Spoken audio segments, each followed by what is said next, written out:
The Brass Web by Matthew Dydymus. Dedicated to the Immaculate Heart of Mary. Chapter 1. Pauline Apocalypse. Chorus. Woe unto the city and its inhabitants. Woe unto the city and its inhabitants. Woe unto the city and its inhabitants. And, finally, woe unto us. One studying the maps today after 2 non-consecutive decades of war, famine, pestilence, coastal erosion, have passed through the camp like an angel of death passing through mints, like mice chewing bowstrings, frogs eating all the leather horse straps, and the propaganda rings have rippled away the universal truths far out to sea. May they find the name Pixley worth more than a passing glance. But it wore a beacon, a bastion, a rook that moves in the shape of the cross, with the teardrop paisley pattern from the ancient kingdom of Kashmir, of Akbar, the great spattered all around the foreground, spinning and spilling out from the crags of the river. And Pixley was where the ancient mice battled the frogs, near the puddles, both wearing broken, somehow Victorian porcelain in all the books, teacups as armor and the daintiest teaspoons as lances, and all the while Mr. Snake watched on, nodding in approval. This battle ended with a 3,330 some odd years truce, which made Mr. Snake eat dust all the while, but the truce has been shook. The people of this modern day may think the ideals of humanity, i.e., love thy neighbor, are nay more than a semblance of ideas, shadows, untenable in the days of yesteryear as they are untenable in today's year. And though the idealism of each century turns to idolatry of nostalgia the next, the kernel remains inside the calcified lump, like a fossilized crab in sandstone, the very same sandstones that were hurled at the archetypal Hercules in all of us. As a matter of strict opinion, the vain strivings that were tied as the notion of nations and the amalgamated lands that lasted through the first 10 years' war, and seemingly everyone swore blood allegiances to, was defeated in the second 10 years' war, which everyone treats as it happened all together, but it took nearly 32 years. There was 8 years, the metric system was imposed worldwide, and no just the old metric system. Those 8 years were out of a 10-month year. And from those nations a confederacy of horns now reigns, and all who claim to be humankind scattered within the general populace are denizens of ALOG, air, land, ocean government, or were until it became LO, air, land, and ocean, empire, audible sigh. And those in charge acted like all the world was nostalgic for war, when it really was nostalgic for something untenable. The spirits of the 20th century, 19th, etc., 16th, contingency, thy name is recess, are banished and are now haunting the forests and moors amongst the country folk into a sort of folk religion of those who came from all corners, the East, the Mid-East, the Far East, North Africa, South Africa, East Africa, and West Africa, all stopping at Milford in the path of the confessor St. Mirren, to pick wild mushrooms and pickle beets, be laborers, to set up little corner shops, to teach the school children arithmetic and grammar, to be nurses and doctors, twitching streamers through the starlit skies, became the bulwarks of what electrified and propped up a decaying corpse called the Empire, reanimating it as the Frankenstein's monster, and, well, their descendants, these gentle reminders, remnants, stir about in hill and valley, farmers, salt of the earth, and the newest empire will me enlist them in any regiment, especially Noah's cooks, because they put visions into the porridge and visions in the tea and visions in the meat. Though it's really just a blend of spices, from East African street food artists, back pain. There are also those that likely descend somewheres from the Scandinavian region, thousands of years ago, most with spotted hitchhikers' thumbs, before all the ice melted and the land rose to the skies, and the seraphs broke from the mirrors of ice, but that was all in the last book, and there is no need to exhaust here all the details. The Scandinavians always thought this land was either different and no bad, or no indifferent and good from their Hamaland. A third, the inhabitants of a great lost island to the east, that, shipwrecked, tried to make the mainland, but finding an island were complacent, and every Sunday they preached about constancy.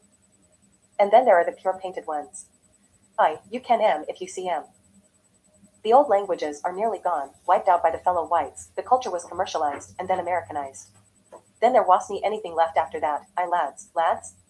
The clothes are misworn, and the food, well the food has been gone since 1947 when India went for independence and Pixley got its first start at food from Pakistan, and for the better. The late 1990s saw the first waves of gentrification. This was the backwash of the unnameable years, and, well, it doesn't matter anymore. But it lost the last Arkwrights on St. Andrew's Cross Street, it did. I used to pop in when I was arriving via Arnold Street. The state of the Catholic Church has been knocked around for quite some time, but the Irish came to save it, and then the Polish, and finally Africans came with the Black Madonna and dug into the good earth deep enough to never be moved. Father Jude of Mary Helper of Christians was instrumental in the hearts of many now living upon the braes.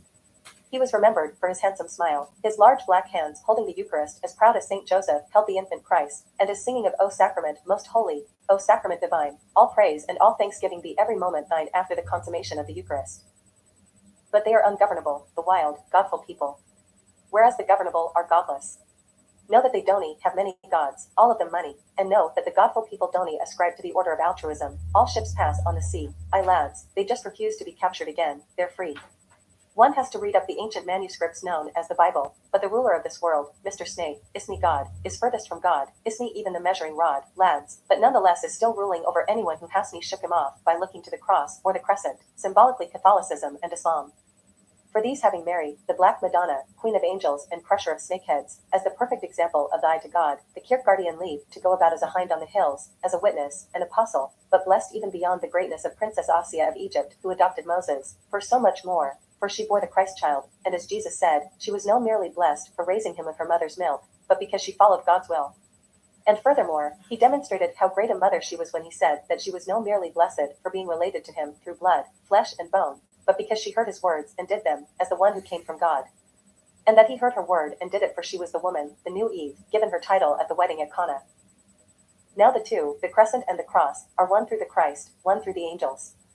And the rulers of this age and ages past have confused what these two mountains, Zion and Sinai, truly mean, and how Mr. Snake would attempt to, through obfuscation mostly, to undo what Mary has done through her fiat.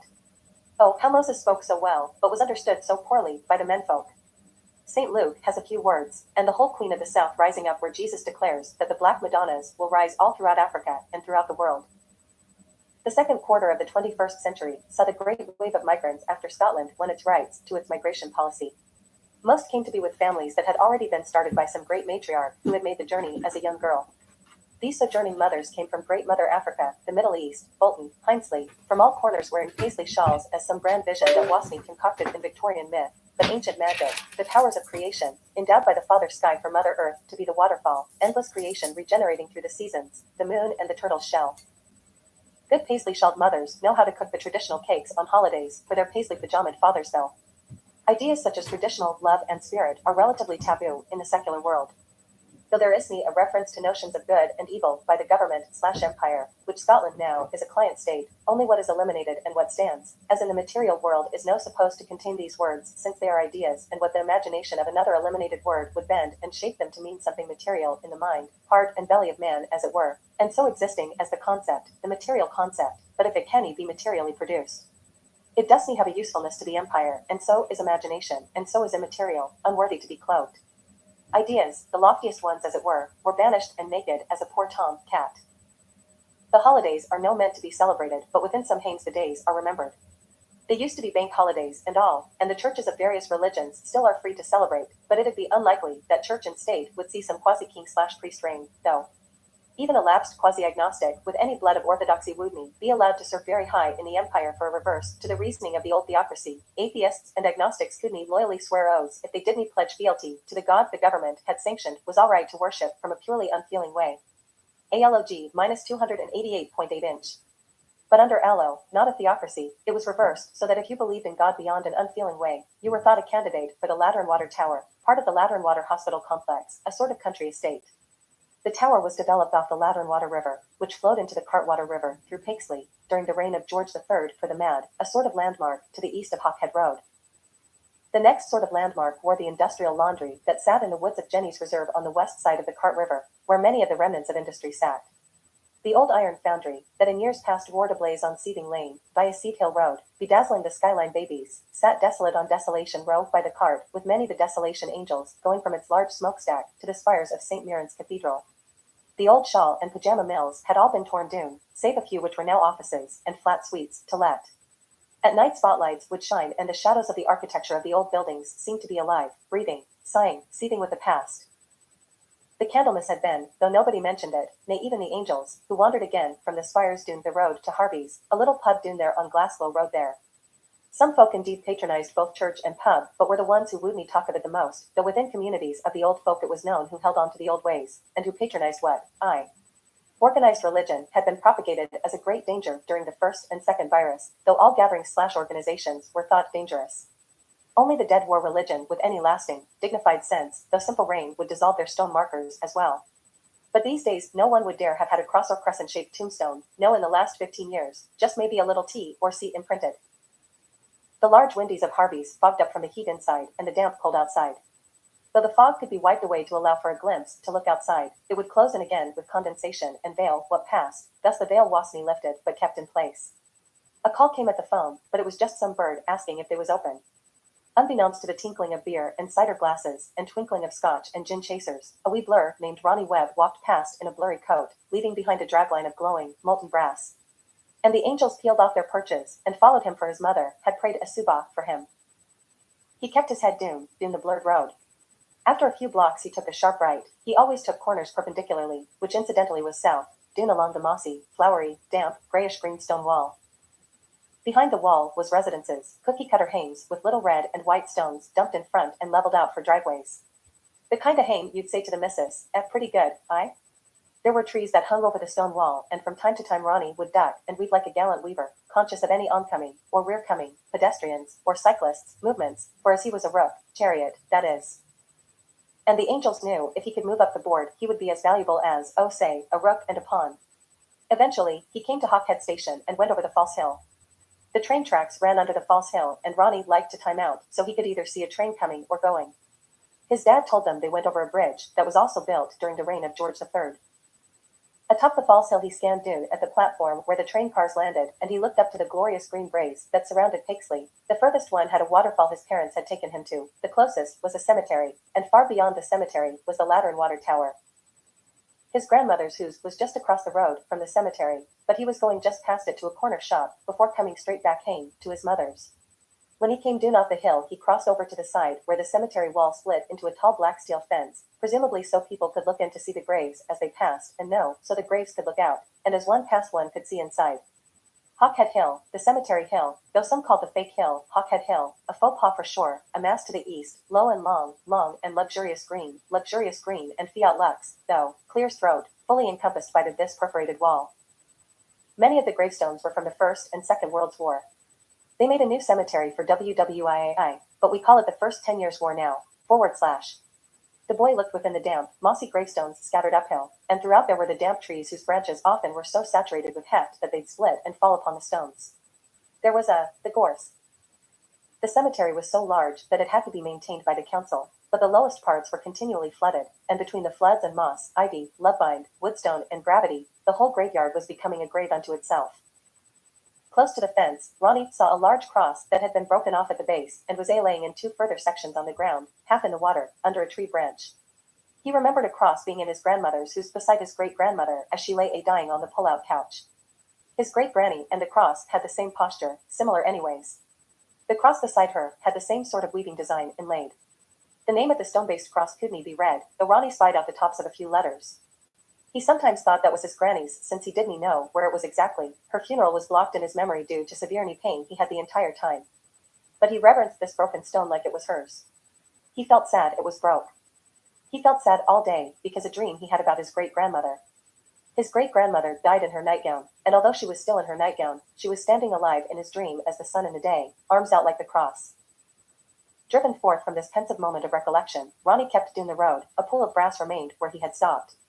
He had £2 in his pocket, but was mostly sent out for fresh air. He had stayed home sick from school, but was sent by his mother with a shopping list of 2 jacket potatoes, eggs, bread and salt, cooking oil, some other scribbles.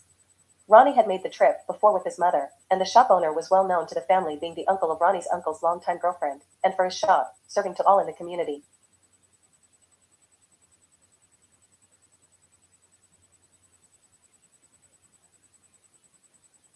The individual, and basically the community, state, and everything, had ceased by way of Collective Operation Initiative Network, which every PM promised for the denizens that they will work hard to achieve each year, but it's just a carrot to increase the GDP, which artificially inflates the value of the coin, and they act like that's a secret to success, but it's a failure, and it's not a secret. So the geniuses who run finance believe that if the state allows them to work everyone to death, they'll make some to a lot of money, and it will unburden the state, and if they make everyone miserable by collecting and withholding basic goods, then they'll be able to hoard those goods. Which I guess is Machiavellian, but it's just cartoonishly stupid, and they're serious about it, serious to the point that think it's a mystery, like coming to God through an Elysian mystery or food poisoning. But even the Mediterranean people thought to only do that once and have the experience, no have endless fun doing it. Endless poison? That just leads to mischief, and it's just asinine, but it's like some sort of religion to them, a mischievous, asinine, poisonous religion of money. The counter-argument would just be allowed, except as a mischaracterized concept to explain the affirmation of the coin, which became the empire's currency, audible sigh, which sort of had its progenesis as a mechanism to do away with empires, is that the common good was now controlled by radical individualism, and so any good was temporal, but stained, and that stain would remain only so long as it was given office, which was somehow thought to be a weapon of those who were in power and never gained any power by their radical individualism. So as many arguments are but sands, as so as one tries to sort them out, they shift and sift into the winds, losing all. Ronnie had a faint idea that the man who ran the shop was his relative in some way. There is no ownership, there is no property, but as it is, the people were allowed to keep things tidy for the aloe and run the various shops and businesses still necessary. The shop was on the corner and had a large sign that said Ptolemy Store. Through the floppy brass-plated door, a brass bell rang, ring, out upon his entering, ring, era entrance. Ring. Upon his entrance. Ring, oh the incessant ringing of that hideous bell. A man with a little yellow mustache and a big yellow coat came out from the back of the yellow building, well, yellow and some brown. The fluorescent lights showed all the places water had leaked through the ceiling doomed the walls in the past 50 years. Mr. Ptolemy welcomed Ronnie with a grand, hello governor.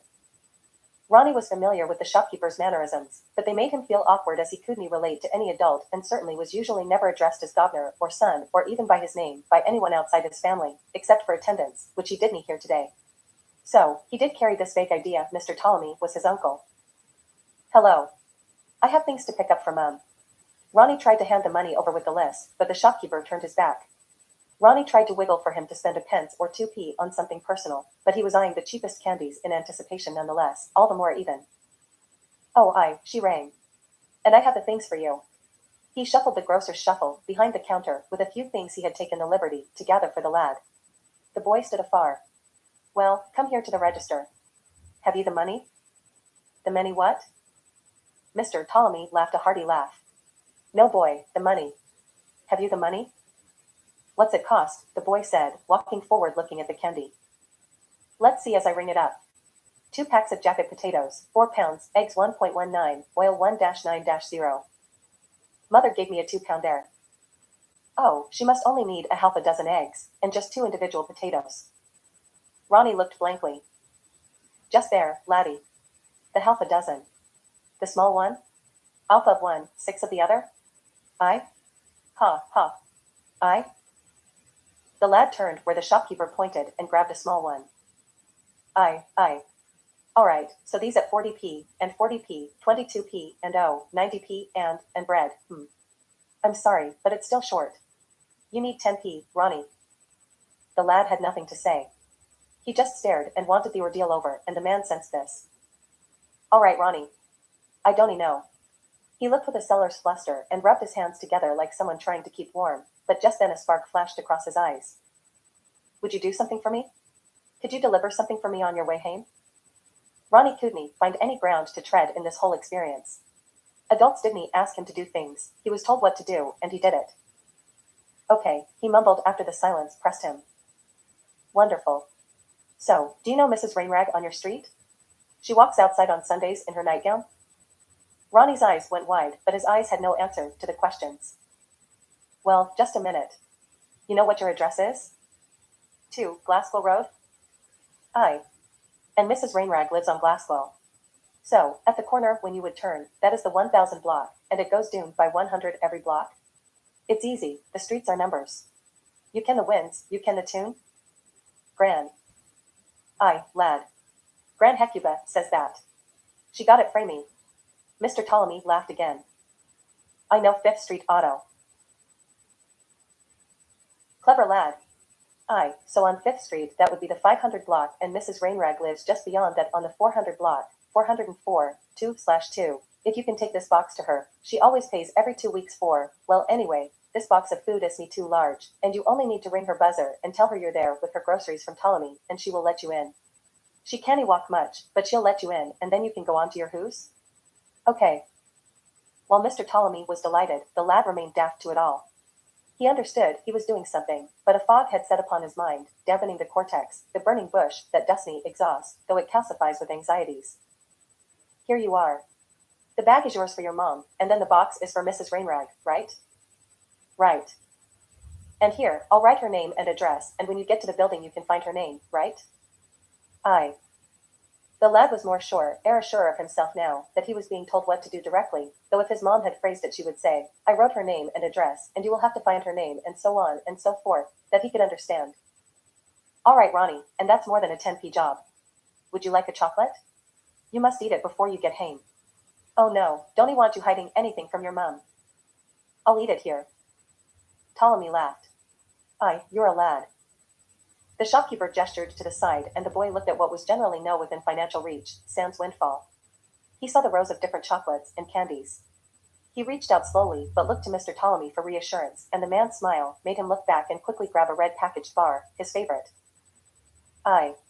Go on, it's yours, open it up. Ronnie opened the wrapper and started to take little front teeth bites until it was gone, and his soul felt lifted. His eyes were bright with the excitement of a mouthful of honeycomb chocolate, like a great Jonathan in battle. All right.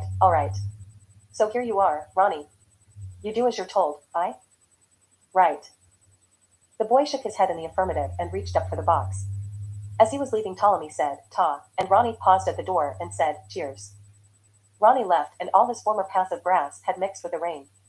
He continued up the road past the cemetery and crossed to be on the other side as he neared the false hill. He was so excited, he forgot to look over at his grandparents' place as he passed. Just then the wind had picked up, and it was a bit hard to carry the box, but the clouds weren't bursting with rain just yet. Ronnie made it to the turn, and he looked to see the numbers on the sides, on all sides, but now on the sides of the huzzas, and was astonished to see them descending from 1020 all the way to 1002, and then to 920 to 902. He looked at every number on every who's, and was somewhat amazed. The trend continued. He passed Harvey's, and passed Fifth Street, and then he walked very slowly until he found the number he was given, 404. He looked at the building, and saw the entranceway that was much like the building in which he lived. He walked very carefully to the door, and saw the buzzer box, and found Mrs. Rainrag at number 2/2, like Mr. Ptolemy had said. The buzzer rang as he pressed it, and the sound made his finger jump off the button. Soon a voice came to the buzzer. Hello? Asked the shaking voice. Ronnie froze, but croaked out, I have your things. From Loomis? Who is this? Ronnie Webb. Oh, Loomis has himself a delivery boy, he has. Come in. Ronnie stood aback as the buzzer sounded, then he walked forward abuzz with adrenaline and pushed the door open. He entered the first door, and there was a stairway immediately to his right and a hall staring back at him. Ever so slowly, now quickly, but in a panic he couldn't remember her number, so he looked to find it down along the patterns of the carpet as he fumbled through his pocket, all the while maintaining the box of food from spilling the groceries. He finally set his back to the wall, either out of desperation under the weight he carried, or to retrieve the information from either his person, i.e., his pockets, or his mind. Then a voice came from the stairwell, come to number 2/2 then, Sonny. Ronnie backed up from the wall in the hall, and the voice called again as he entered the stairwell. He climbed the steps, and then the voice came calling a third time, so he answered, Aye. I'm here.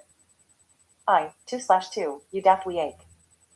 He went upstairs, and an old woman was sitting on a chair in the hall, by her door. She stood in her nightgown. Ronnie thought of his great-grandmother in his dreams. His great-granny basically just wore her nightgown towards the end of her life. So, he thought of nightgowns and death, and dreams and death.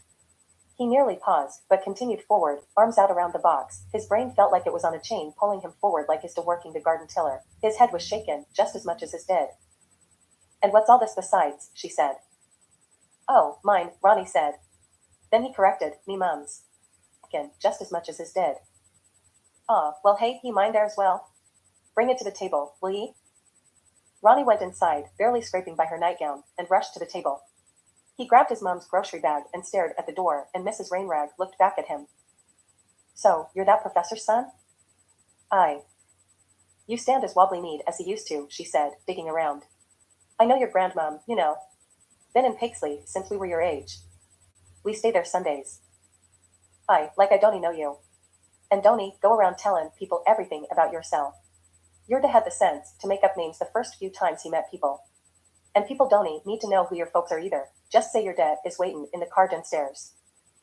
Ronnie didn't know that, but he thought it was strange now to be having a change of words, an exchange, like a sea of change, a sea of sea changes, chorus of cowboys, frogs, and mice. He started walking back slowly, thinking he could just scrape by again, and maybe go completely untouched if he flattened himself against her wall, the way mice flatten themselves to go under doors. He checked the door as well. Nay, he'd ne'er fit. Near her, his shoulder blades were skimming the wall as his reverent eyes went up from her spoon to her floor. The way he held his body like a statue, it seemed he was falling over every time he dropped or drooped his head. He didn't dare look towards her apartment, but he saw it to the side when he looked up at her eyes. She maintained her stare. And just before Ronnie got out the door, Mrs. Rainrag moved and said, "Hold here 1 minute." Ronnie wanted to go forward and leave, but she carried some sort of authority in that nightgown. She said she had seen me as a baby? Ronnie was trying to remember if he remembered seeing her. Maybe he remembered the inside of the church, but just from his dreams, death, grandmother's nightgown. The door was open, but he stopped where she told him to, and she shuffled away back to her apartment by her chairs. Ronnie looked into her apartment now. It had 2 red cloth chairs and a television set. He looked back at Mrs. Rainrag as she came back with something in her hand. "Here, laddie, 2 pence for nae having to see old Loomy today. And don't tell him I give it ye, or else he'll start coming back." "Thanks, great Grana," Ronnie said. His eyes got large and stared at the woman. "Ah, your great-grand Hannah was a fine woman. I suppose she had a nightgown as this?" Ronnie nodded and said, "Cheers." Once Ronnie said cheers, he was out like lightning. Heading back out the door, he felt he could walk under it now. Mrs. Rainrag watched the boy, but just up until she shut the door behind him. Ronnie took deep breaths in the close, then walked, pain, pure mortified. He put the 2 pence in his hand, the 2 1p coins. He clacked them together a few times, and then pocketed them. He was nearly crying, but it had been a while since he'd cried last, so it wasn't out of nowhere. It had certainly been a crying day. When he got home, he put the bag of groceries down on the kitchen table and ran up to his room. His mother, Andromache, the man-battler, followed him, and he was on his bed crying. She was afraid and asked him what was wrong, but all he could say was that he didn't know. She rubbed his back until he wore himself out and then let him alone to take a nap. "My face be a moon, and clouded too," Andromache said, quoting again. Or, rather, her version where she remained in character and just kept speaking, adding lines to the part. She worried about her son Ronnie, but she had worried about him for a day and a half and was finally giving herself the night off. She had just wanted him to get out for some fresh air that day. That was supposed to be for her time off, but he came home crying and out of breath. She needed to get him ready for, or maybe just keep, alack the day, the weekend approaching. There was a birthday party, unofficially tomorrow, Friday, the actual day, but officially Sunday, and if she wasn't taking Ronnie, she probably wouldn't go, although she wanted to. She always liked going to her in-laws on Sundays. All through the separation she didn't miss a day, mostly because Hector wasn't likely to show up and didn't. But she had missed a few Sundays here and there, hither and yon, ceaselessly contingent, and to call them to mind was like keeping a pressed weed in a book just to pull off the shelf when you're trying to sleep and prick yourself with every few months. But to each their own neurosis, say la vie. She resolved to call his father's office the next day. "The case of spontaneous combustion," Hector said, "that we have read about in preparation for today's class, some felt gave credit to an unwarranted fear." He was interrupted by a page of a squire of a knight, telling him he had a phone call. "Hello?" he ventured. "It's and Ronnie stayed home from school yesterday. Then I sent him out for some fresh air, but he came home crying." "What? Today?" "No, yesterday. He went to school today." Right. I asked him why, but he said nothing was wrong, and later, he said a great thing happened." "Yesterday, Well, but I am worried. It's nae just a story." "Right. Sorry. Did he leave the house today?" I just told ye, he went to school." "Right, I know. Just saying. He was fine today. He said Cresset's uncle gave him a job delivering groceries, and he got a chocolate bar, and Mr. Loomy gave us 2.5 pounds of potatoes when I asked for 2 individual potatoes. I told him not to get everything, I just said a few things, thinking Ronnie would find 1 or 2 things is all. That old stargazer. He always gave Mom food on discount too, but ne'er gave me anything for delivering groceries, and he tried to pinch me tips too." "He did?" "He did." They both paused. They usually didn't dip into their old banter. The game was to continue saying just "he did" in different forms. It was there. But both just welcomed its presence and didn't continue. "When did you and Troy start?" "I started with Uriah. Then Troy started. That's how he started with meeting Cresset. I think I was 7 or 8. How old? Yeah, he's the same age I was when I started." Andromache burst, but stopped. She was trying her best not to laugh at Hector, almost flat out asking her how old their son was. "He made 2 pence today. He can start saving for university. He's about the same age you were when you started saving for university, right?" "Well, I. Hector appreciated the moment, holding his words in the side of his mouth like a savory piece of haggis. "He's about due for a savings account. I don't know how he feels about going out tonight. He was laughing and crying in one afternoon on top of being sick from school. I guess there is no need to. You all right keeping him then, or? We'll go to Sunday dinner at your mum's, yeah? Right. So, there's something tonight? Cress's birthday is tonight. Right, I know. We always have it Sunday, don't we? We still have something on her birthday. Still? Doesn't Troy take her out? Hector.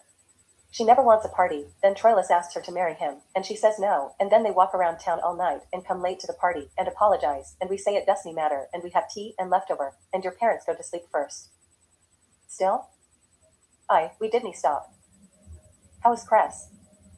I think she's cooling off. Oh, okay. Hector was swimming in milky gossip, unknowingly churning it into a cheese he would have to eat his way free of. Well, thank you for calling. You're welcome. Okay, are you late getting back? No, that's okay. The kids will just leave. Yeah, I mean I should see if they stole my briefcase. But that's your one class, Andromache, Ronnie is first. Always. Okay, I'll keep him tonight. Right. All right. By Hector. By Andromache. Hector, the great restrainer, restrained himself from his hot tears and walked back to his class with a heart full of mystery. Chapter 2. Earlier. After pulling into his stall, the old paterfamilias Priam Webb stood outside his bus at Glasgow station amongst the other buses and taxis, the drivers having a smoke, rolling their own. Priam took in the naked air, a pool of dimly glowing brass pooling at his boots, wearing a blue coat as burnt orange electricity radiated from a solitary lamppost at 5:55 on Friday morning. It was company issued and made blue for any other particular reason. He had arrived from his home in Pakesley at 5:30 and his bus was ready at 5:50, as it had been for the past 16 years, 8 past mandatory retirement, making Priam the oldest living civil servant in Scotland. He lived meanly in the meantime, looking at the beleaguered silver moon's half face, checking his faceless gold pocket watch. Waning moon, on its becoming Ishmael's bow, contemplating the end of Impressionism, waning on the stage of the great Scottish night and into the oceanic dawn, the gentle wisp of sea wind of the day and the unraveling of every road, river, bike path, anywhere the brass web swept, as prayers were sent, with liquefied fire shooting pains through the scourings and piercings, lacerating the body of some great mythical fallen giant whose corpse is the very land, shimmering bare, the winding carcass. Flies in the milk and all. But the moon doth also wax. So how many nightgowns must she have? The inner light and the 7 essential metals, one taxi driver said to the other. Priam looked at his forming queue of passengers, and then at the clock. As Orion and his dog, his staff, his club, belt, buckle, sack, pouch, kilt, sandals, and wavy hair had receded over the western horizon, it was the 5:57 call. Good morning. Good morning. What ya bam? Good morn, good God, man. Gold, silver, bronze, air brass. Iron, etc., or copper, brass, iron, and 100% iron, plus some clay, all 7 ages, roughly shaped histological epochs, passing, trip, to, heave, and hoe on the bus from Glasgow, to Stirling, to Perth, to Dundee, and call at Aberdeen. Mr. Webb drove this route Mondays, Tuesdays, and Fridays, and would drive to Ayr on Wednesday and Thursday and some Saturdays, but they were on a Saturday strike now. He reached Aberdeen at 9:37 and took his lunch until 10:15 and drove his bus back at 10:35. Then it was all the same to Glasgow, with paperwork at the end. His days driving to Ayr, he was there before 8:30, left at 7 a.m., driving back at 8:40, and doubling up by lunch and doubling again aft. He would be home earlier on days he went to Ayr. Priam felt he had the 7 essential metals. Though he couldn't name all 7, or name the same 7 consecutively, name the same consecutive 7 consecutively, but somewheres in balance and an endless supply within his body were these metals. Or perhaps they were in something the wife gave him for his lunch, and that his inner light bulb had been burning inside his heart with a thick tungsten coil. He thought briefly about the old iron foundry, the liquefied fire set ablaze against the silhouettes of his childhood memories, alive in them metaphysically, though physically dead and rotting in rust since the late 1980s. The river and the canals glowed with liquid brass, which is sometimes mistaken for gold, in molten state that is, or in the state of rust being stripped off buildings. And he thought of each of his sons, his daughter, his grand, and another on the way, the sundry times and divers manners, the kingfisher's dive, the heron's arc, thoughts diverse in myriad ways, and thoughts can transubstantiate into tears, and tears rust a man's face like rain rusts an old iron foundry. His daughter Cassandra was his pearl, the one who tore his heart asunder. She had just begun university with her cousin Aeneas in Glasgow at the same university his eldest son Hector had graduated from and was now a second-year professor and doctor of English. His second eldest son, Troilus, lived at home with his parents and worked as a high school history teacher and wasn't married, but had a longtime girlfriend, Cressid. Hector had a son and was separated.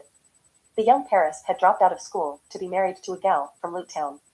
Priam was troubled with his son Paris, but passed from those thoughts as he was making it to Stirling, arriving that is. Hecuba readied each child each morning and still called all, save Hector and Paris, to breakfast. Troilus would only eat toast and orange juice. If offered tea, he would take a taste and say cheers. Aeneas and Cassandra ate a full breakfast each morning and took the train together to Glasgow. Troilus walked to school, but would take the bus if the weather was poor to powerfully poor. We should have a car. The trains will only ride when it rains, and we paid £30 for the taxi, Cassandra. Well, the two of you work, Hecuba. If we keep paying for taxis, we'll never save up and afford a car or apartment, Cassandra. Hector and Troilus never owned a car, Hecuba. Because you let them move to Glasgow, Cassandra. Well, Hector went 2 years early, and it seemed like the dorms were a good place to begin, and Troilus had his older brother by the time he went. Paris is there. And will thespians talk of hypocrites to convince me of anything? Aeneas would go with me. And you two are going to afford something? We could, right, Aeneas? Cassandra. Aeneas swallowed a bite of his pancakes, and with it, apparently, his tongue. We will have to see forwards and backwards, by Janus. As it is, you've started the semester, Hecuba. Pause. Cassandra, by Janus. Oh, by anyone else. By Minerva's spinning mirror. By the thumbnail moon, by. Hecuba, all right, you'll miss your bus. Everyone eventually withdrew from the table, leaving their plates and cups and mugs. Hecuba, and mind you all, they never mind nothing, no mind to mind nothing in, all well, fewer headaches. And Hecuba went into a deep clean, a sort of various ritualistic clean. Well, after the children went out, she started with the upstairs bathroom, and on her tiptoes, sweeping each room into the upstairs hall, then down the steps. The Webbs had a long, patchwork concrete opera staircase up the middle of the house. The chimney, which was 7 broken chimneys lumped together, was now a grand visible protrusion, though a little too grandiose, so much that it's an eyesore, but it was their heritage house. Priam had used all 4 boys, well 3, Aeneas just watched, on the job to tar over the broken chimneys, but it ran quite excessively, using far more turpentine called for than in the original plan. Through hard work and about 200 quid worth of Dead Sea asphalt bought from a local place, well parted, called Nabateans, run by a lovely Palestinian couple, there now hung at the top of their house some monstrosity like the remaining capstones of the Great Pyramid with 7 smokestacks, which will ne'er be moved, but may cave in the whole house one day. Hecuba emptied all the hair and dust into the bin and went on to sweep the downstairs as well. She hated sweeping, but when she came upon a notebook or a shoe, she would hug them and nurse them just as if they were as dear as a teddy bear or flannel doll. There were years the house had been filled with mice, some years with frogs, but Priam could get those away by and by. Though there sometimes still seemed to be the stray slug crawling out in the middle of the night every spring through autumn. Hecuba couldn't sleep until past 2:30 a.m. watching for slugs, and she would wake up Priam. He would go to the bathroom and take an empty toilet paper roll and scoop up the slug, walking it over to the windy, and tapping the roll against the outside until the slug fell onto the ground, then he threw the roll in the bin. She didn't mind the spiders, because she thought they were useful and ne'er bothered her. She just ran away from them. At Hecuba's behest, Priam had shaped up the house over the years which they called jaundice, whose for it was a jaundiced yellow, and sank all around the edges. The horizontal lines, from the siding wrinkled and curled and with windies as eyes, the whose couldn't have looked more like a face unless it was carved from a great pumpkin. Priam managed his health and vigor and vitriol and vitality about as well as the building he lived in, north side moss, east and west sunspot as a November apple, and fallen plaster, exposed bricks, foundations dangerous and blessed. Slapping another new shirt on didn't cover it all, but he was rather self-disparaging and self-deprecating, to a fault even, if it were possible under the auspices of the eschatology of the last 20th C man. He had resolved to paint the house a light blue with white around the windies, but the dust from the street meant keeping the yellow, and it was either the over-sugary canary yellow that would nearly turn someone blind or keep the jaundiced yellow, and each time Priam chose for the duller of the two, until it was almost orange as a great pumpkin. And every true Scotsman knows that in November it was time to press the apples for cider and to chuck the pumpkins out to the livestock, or else. November, 9 embers, or else the livestock would go under hypnosis, and the granary-feeding mice always get the winter spoils. Some men talk of silos, and some of granaries. But if the frogs didn't keep the granaries locked up all year, the mice wouldn't be desperate enough to resort to thieving. The house was warm, 2 floors, with 4 bedrooms. The arrangements of the bedrooms were simplified when Hector left for college, but then Aeneas arrived some years later and for 2 awkward years seemed to have things about a couple rooms and slept as the family huskat, replacing a non-existent huskat that once in a while is brought up. This abyss, didn't we have a cat, I? He had taken Troilus' room briefly when he went to university, though would be removed each weekend. Now he took residence in Paris' old room, which was Hector's old room. Aeneas' silence was reserved as his commitment to leaving this new room wasn't resolved. His silence would remain if Cassandra ever pushed something, but he wouldn't cross Cassandra and would go to the city with her against his Taurus heart, yearning to stay put. Hector and Troilus both walked to school, even now in a month of forward and backward winds and sentiments that no soul could swear upon, even by Janus or St. James. They had walked everywhere all their lives. Hector woke up in his apartment near campus and got dressed walking for half a block. Troilus woke up early, sometimes before his mother now, and made coffee fully dressed by 6:10. He had a half-hour's walk, but he enjoyed it. It finished with a large narrow stairway after he passed the St. James Street Bridge over the river. Paris had lived on campus last year and had a storied summer before what could have been his second year of university. His girlfriend Helen was pregnant and she couldn't return home and Priam and Hecuba didn't let them come back into the house. The couple got married at the registry and moved into an apartment while Paris worked for a construction company. Helen would give birth sometime early June.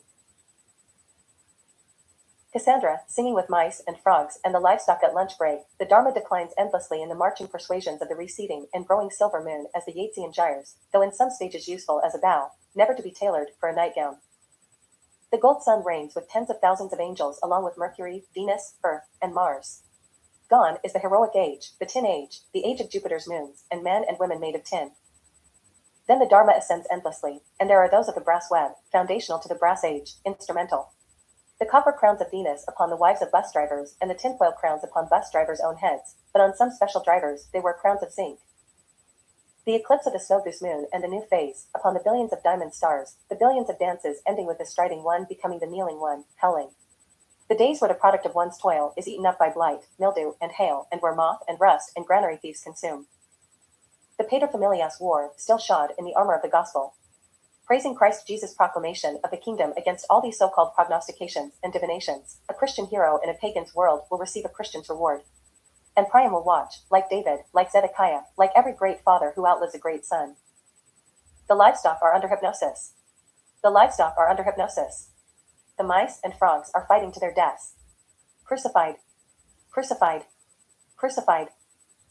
Cassandra began to wail, but the Holy Ghost drove her cries back into her chest in the form of a dove. She began to weep, like Jeremiah, like Jesus. My brother smiled down Calvary Road, gentle as a lamb. This was a man with the appreciation to be lower middle class and non-superstitious, but still affirmed that he lived within the vicinity of ghosts. As Aeneas ate his mutton, before it went cold, he wondered, is Cassandra among one of the prophets? Oh, how like a mother hen, I would gather my chicks, Hecuba.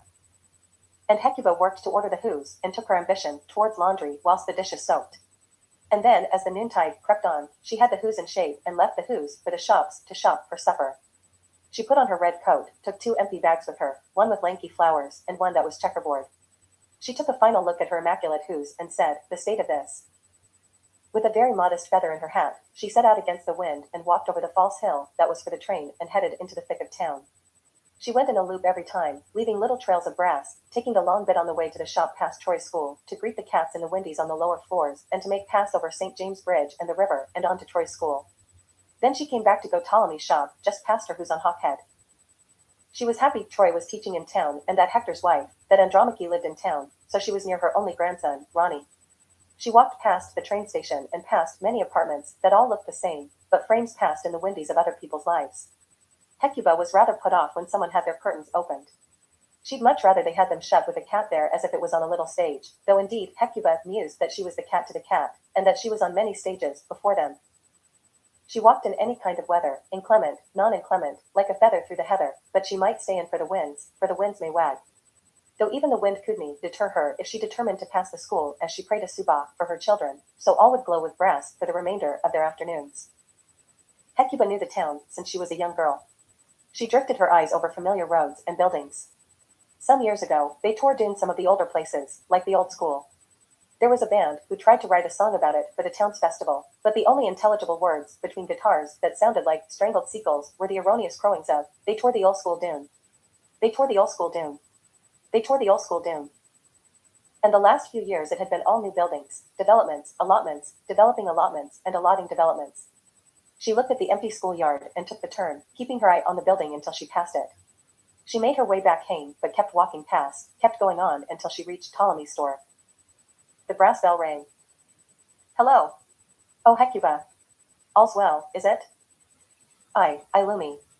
Now I trust everything is in order. How have you been? All right. That wind is coming up. Little Ronnie was just in. Oh, I walked by the school, imagining him there. He may have been. He was just in yesterday, if you'd let me finish. Hopefully, he is all right. I wonder if he's coming tonight. Coming where? Oh, it's Crest's birthday, you barmy fool. I know. I thought that was Sunday. Aye, and you know you're welcome to some dinner either night. Oh, perhaps. I will. Oh, just for dessert, but who'd look after the shop? Hey, maybe Ronnie could. Don't he risk it if that wind picks up. It'd blow him clear to the Burrow of Eden. It isn't safe, even under trees. All right, I will me. So here. It's £8.29p. Everyone's having regular reductions done, and old Lumi's still at full price. Hey, they have regular increases too. I'll be giving it away soon enough. You've been giving it away long enough, old friend. Chapter 3. Lovebirds. Far-off fighter Troilus had walked over the false hill like an archetypical Telemachus on his way to school in the wee hours of the morning. Troilus lived in a smaller town, for the ease of it and the pay, and because his girlfriend didn't mind. He assumed she didn't mind. She lived in town too. He wasn't forcing her to live in town. He would move out one day, but had a penchant for his life at home, or so he told himself. The truth of it was he convinced himself he just liked doing whatever he thought everyone else wanted him to like. He could make a life for himself, no matter what postcode. He simply enjoyed the simple things, which he had very few examples of. He used to take his girlfriend to Glasgow when his older brother's marriage was together, but they stayed in Paisley now. Crescent had her own flat on Oxford Brae, and Troilus went to her place after school and came home usually after they had something for dinner together. Friday was Cress's birthday, and Troilus was the month after. He always made sure the family had an early party for Cress, so as not to draw attention to his own birthday, which consisted of Sunday dinner. But, in his usual way, he, by making something important and giving it his attention and being proactive, had created the current situation, which had been ongoing for 8 years, pitted Cress against her own birthday, for she now had 2 every year. She thought it was entirely unfair to always have a big fuss. She would gladly have it all over with on the following Sunday. This year her birthday was actually on Friday though. She was 31 years old, and these last 4 years were just a reminder she wasn't in touch with any of her friends. But she also just didn't have the capacity now to go through with the ceremony. She simply didn't like having her picture taken, and that was reason enough for Troy to remain endlessly engaged. At least once a week, he felt like asking her to marry him, but he promised to her when they were kids, he'd only ask her on her birthday. She had told him one day she would say aye, but only on her birthday. Hector stayed in his office throughout the morning drinking coffee in the faculty lounge. His colleague, some ancient mariner, made terrific coffee. Nobody drank it, but the two of them and the mariner had made it the first semester last year. Hector didn't know who made it the first year, but made it known his penchant for it. This semester he saw another coffee drinker at the pot one morning, and he said, "The coffee is worth keeping the job." He was met with the face of a man as old as the sea. "Cheers. I'm glad someone likes it." "You make the coffee?" Hector asked dim-wittedly. "Heh," said the man. "Well, it's as good as my mother's," Hector said proudly. "May I ask your name?" "Dr. Mohammed Ibrahim," he said with a French accent. "Cheers, Dr. Ibrahim, for making the coffee. I hope you don't mind, I helped myself." "Dr. M.O., please." "Dr. Abraham is my father's name, physician, so he would nay like that. And know it all. It tastes better when I make a full pot." Hector enjoyed the coffee and his students and his one lecture hour 3 days a week.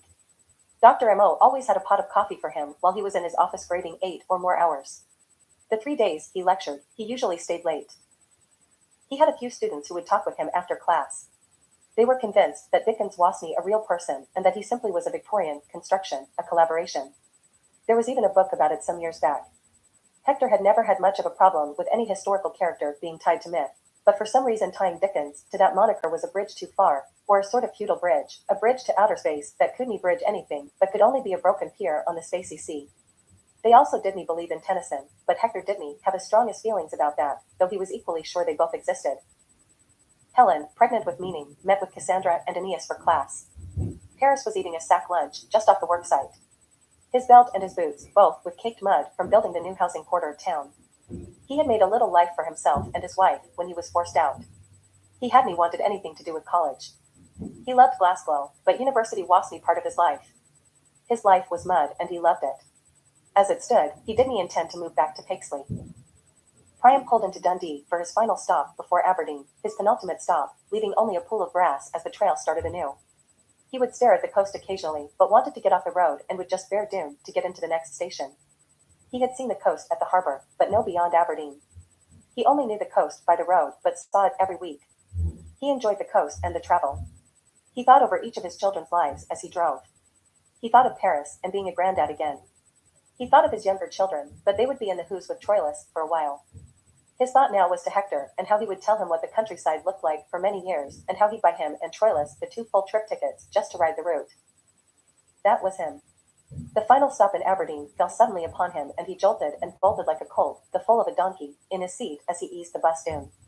After a minute, he had himself a fast bathroom break, then his lunch the wife packed, and before he left, he grabbed a toasted sandwich and coffee for the road. He was happy to turn around where every stop was now closer to home. Priam had seen the full breadth of mercantilism, capitalism, revival imperialism, which was the worst, revolt, second revolt, revolution, and peace all within the first half of the 21st century, and all the while the trains were on the line, the buses on the road, the mail making the rounds, and the nurses caring for the sick, because by and large humanity takes care of the body of humanity, but getting down to the brass tacks of the crucifixion, it is the end of the chimerism of man. Even now there was the thin teething feeling of tin foil of the hired mercenaries once again in the area. Little did he dream that for 7 long centuries 1/2 of his people would reside just south of the Clod, when for all those years prior they resided north, and how the other half had lived on another continent. Priam buried his heart where the first Muslim and Roma matriarch, Webb, had come to Paisley. The town had risen and fallen with Victorian empiricism, risen and fallen with Edwardianomics, the iron years, where oh lady, yonder moon. But no matter how far the country sank, the highlands were always above the water. Along the Cart River, the iron foundry, and the industrial laundry all had their roofs fallen in through neglect, and some sabotage, but mostly neglect and time. Clear's throat.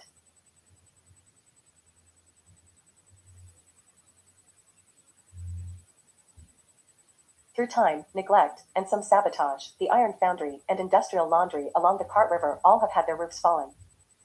The roofs of the river still wove its own stretch of the watery web through what used to be the football fields for the mill yards just north of Priam's hame. All the times of man are written on the river's hands, and so time is written on all the hands of mankind when they wash their hands. Priam carried his gold pocket watch, his grandfather's golden pocket watch. The hands were at the bottom, wherever the bottom may be, broken long before he inherited the watch. The watch still clicked and kept time, and if wound properly, it kept good time. Priam kept the watch in his pocket to remind him of all the things he couldn't see, such as the ghosts, or stars in the day. And ghosts have hands, and keep time, but like a river of stars. He did not know who to give the pocket watch to. He couldn't divide the hours. Everyone was in the midday, some appeared in the foreground of the frames, and others in the background, or on the cutting room floor ready for the broom. Hecuba knew what was for today, let tomorrow be for tomorrow.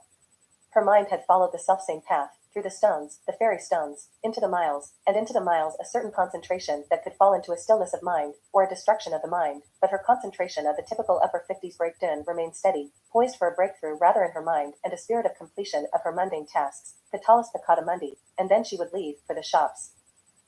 Many lifetimes ago went day passing by every time Hecuba Webb moved her shining salty green eyes, like 2 oval servings of mushy peas, to any mirror-like surface.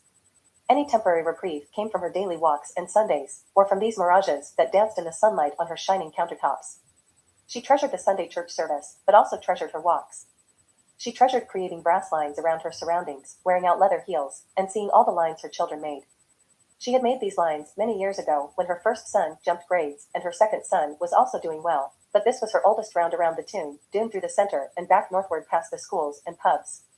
Her sons amazed her, but she couldn't raise them, they raised themselves. Hecuba had let them out completely, so she could raise the younger children afresh. Hector came home 3 times a week to pick up his son, who simply spent the night at his dad's, then rode the train early for school. He would eat dinner with his grandparents. Sometimes Andromache stayed through dinner, leaving Ronnie to fall asleep. Hector would pick him up in his arms, or simply spend the night with him there. They'd have breakfast and Ronnie would walk with his Uncle Troy to school. Ronnie didn't mind either way.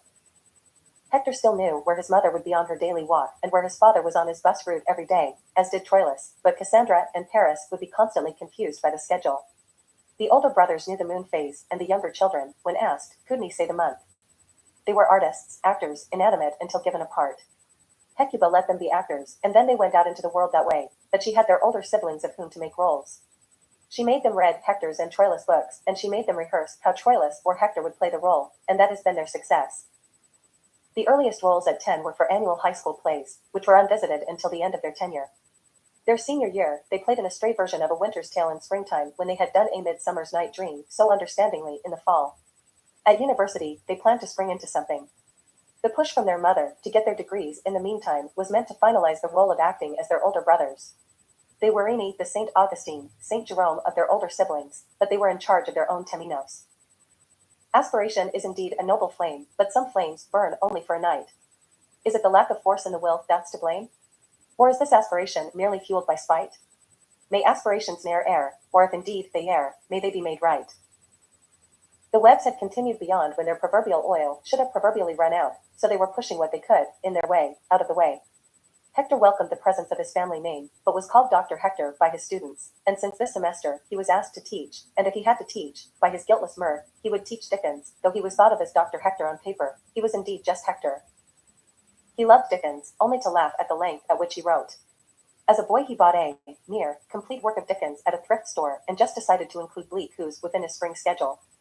He thought it would delve into a rift within the student's world, but they called his hero a myth, and no amount of evidence could rectify his image. He felt a little like the one brother Karamazov, Alyosha Karamazov, from that little book. Actually, more concise language would be clearer to the reader. He felt like all of them. No, he changed his mind. He felt like that David Copperfield kind of crap. The benefit for him living in Glasgow was seeing the large river, the Claude. His housing was near campus and was paid by university, and he could walk down to see the river. He was the only one of his family who lived north of the river, just north that is. It was, incidentally, all he was worth to live there, but his son needed him to get him from school on Mondays, Wednesdays, and Thursdays, and his brother Troilus met Ronnie at Hawkhead Station those days. Andromache had time off and the two never met but used his parents' house as an intermediary. She dropped him off and would have tea with the family on Sunday afternoons, and Ronnie would fall asleep and his dad would pick him up. Other days, he walked there with his uncle Troilus. Notwithstanding, albeit nonetheless, albeit therefore, albeit forthwith, she came to far more Sunday dinners than Hector did. Priam was on his way back, and smiled though he didn't have cause. He knew brass was merely a mixture of copper and zinc, whereas bronze is a mixture of copper and tin. It needed to be in a molten stage to form, but when heated too long the zinc would simply burn away, leaving only copper. So, after he formed, he carried himself under boiling temp, which was how he remained in the brass age of his life. His son, Hector, the restrainer, also did his best to keep things in the brass age, but both would be pierced by a divine harpoon if the lion's share of keeping things in the brass age wasn't allotted to Andromache and Hecuba. They were the zinc to their copper, or the copper to their zinc, depending on the day, the mood. Hecuba was back home and had the bags doomed by the kitchen. In her youth, which had been an eclectic age, but also a brass age in itself. Her mother Hannah had kept up the polishing, but soon turned to the softer brass. There was a loud sort of brass and a soft sort of brass, meaning shiny and no shiny, i.e., dull. Hecuba kept the shiny brass up for a long time, but, like her mother, had shifted to the softer brass which didn't need as much polishing, if any really. It was an age where there was plenty of brass in the house. The doorknobs, knockers, eyeholes, little ends on furniture were all of some sort of brass.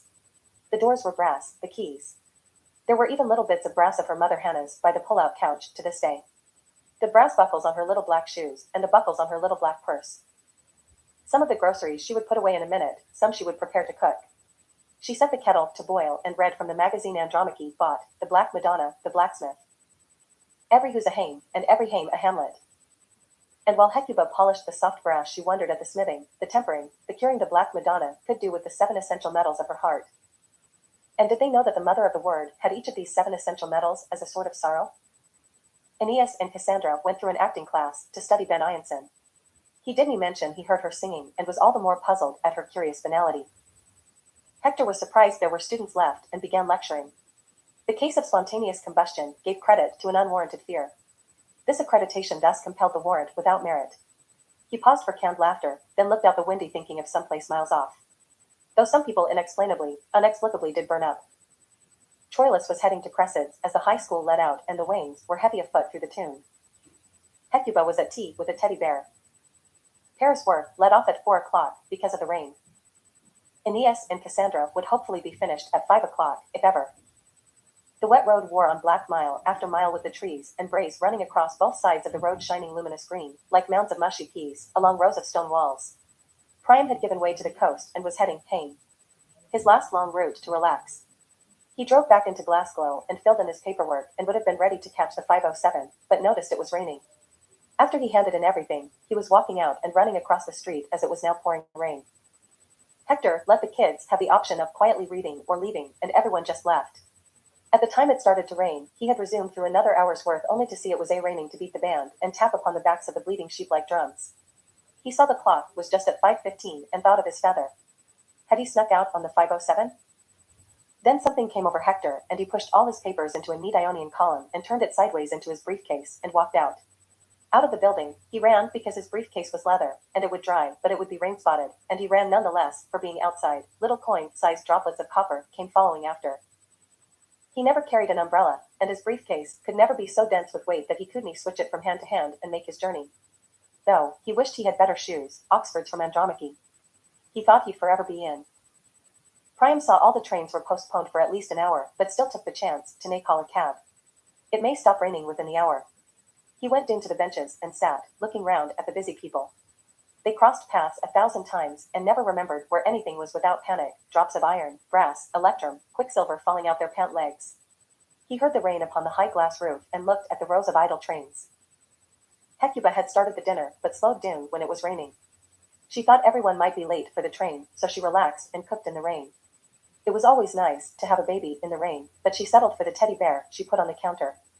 Small children ruin the angelic silence that is needed, but a baby can sit in one spot and be spoken to and watch as one cooks and does the laundry in the rain, and a baby was always so nice in her memories. And her teddy wasn't an idol, and it wasn't ideal. But there are only so many lonely days a woman can go through before Providence shows her a little levity, and she must take it, she must. Troilus walked up Oxford Brae in the rain, little streams of tin following behind him making the gutters shine. He had determined today would be the day he would ask Cressida to marry him. Her cats, Ari and Dahlia, were napping in their tree. It had gone all right last year, and the stars seemed aligned, but after a grandiloquent speech, Cressida told him there wasn't any rush. Crestfallen Troilus said, "Who's rushing?" "My 2 brothers rushed, but I am me rushing."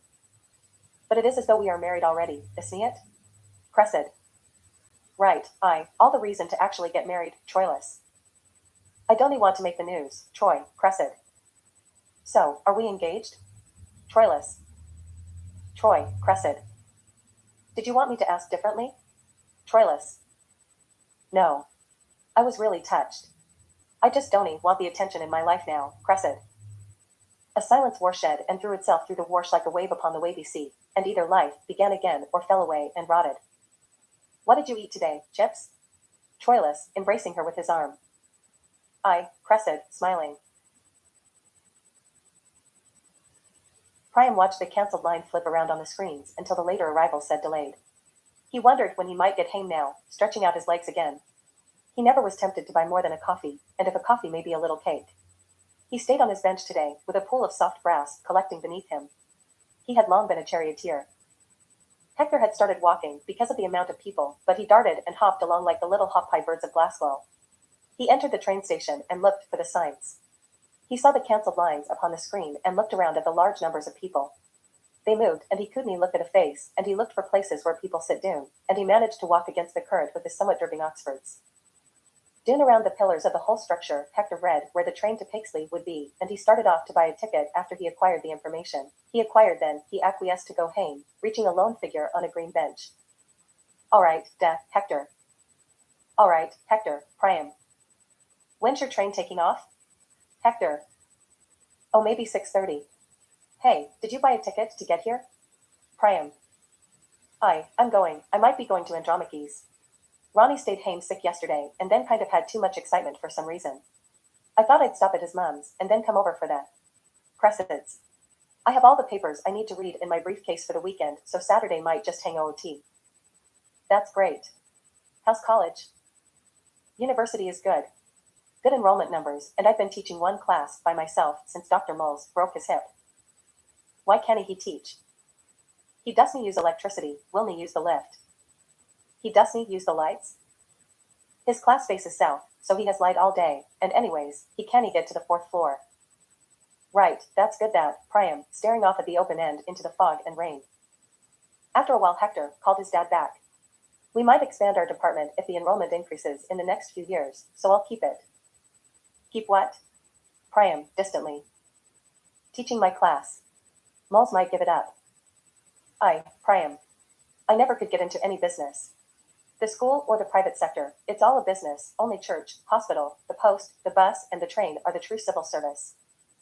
What about the increasing bus and train fare? So, they really would let you expand your department? They will. If I stay there for 5 years, they will.